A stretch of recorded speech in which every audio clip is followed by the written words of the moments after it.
Salahuddin Ayyubi ने कहा था, मैं 1000 दुश्मनों से अकेला लड़ सकता हूं, लेकिन हमारी सफों में मौजूद गद्दारों से नहीं लड़ सकता। बिल फाड़ दिया, मोदी जी ने कोई एक्शन नहीं लिया।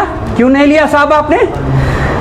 अगर राहुल गांधी अगर कुछ बोलेगा तो उस पर ईडी चलेगा, सीआईडी चलेगा, सीबीआई चलेगा, लेकिन बैरिस्टर असदुद्दीन ओवैसी साहब 5 बार बिल फाड़ दे, उस पर कोई कानूनी कार्रवाई नहीं। इसका मतलब यह है कि ये लोग बीजेपी के बैकडोर से गठबंधन में शामिल है। एमआईएम के एक पूर्व कार्यकर्ता ये साहब सवाल उठा रहे हैं कि असदुद्दीन ओवैसी पर एफआईआर क्यों नहीं होती, जबकि दूसरे नेताओं पर तुरंत एक्शन होता है। दोस्तों, इस व्यक्ति के पूरे बयान को कानूनी नजरिए से बाद में देखेंगे, पहले इसके इरादे को पोस्टमार्टम करते हैं और अब बात करते हैं इस पूर्व कार्यकर्ता की अपनी राजनीतिक सच्चाई की। याद है आपको, जब ये एमआईएम में शामिल थे तब इन्हें सब कुछ दूध मलाई जैसा मीठा लग रहा था।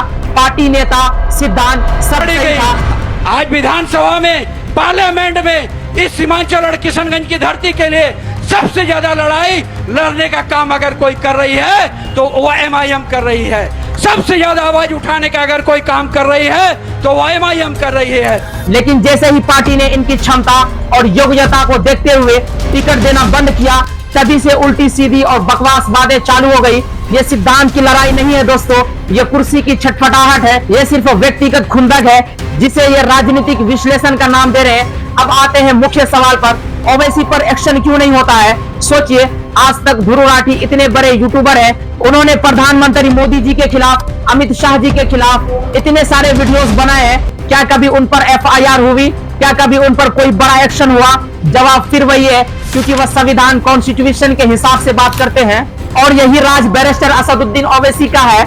यह आदमी लीगली नॉलेजेबल पर्सन है, इनके पास राहुल गांधी से कई ज्यादा नॉलेज है, इनके पास नवीं फेल तेजस्वी यादव से कई ज्यादा संवैधानिक समझ है। वो जो भी बात करते हैं वह संसदीय प्रक्रिया, संविधान, ये सब होता है कॉन्स्टिट्यूशन के आर्टिकल और कॉन्स्टिट्यूशनल प्रोविजन के तहत। सोचने वाली बात है दोस्तों, जब वह संविधान के खिलाफ कुछ बकेगा तब ना उसे एफआईआर होगा, ऐसे ही किसी पर एफआईआर कर देगा, ऐसे ही किसी को जेल भेज देगा। ओवैसी कोई बीजेपी की टीम नहीं है, ये संविधान की टीम है। शिक्षा वो शेरनी की दूध है जो जितना पिएगा वह उतना दहाड़ेगा।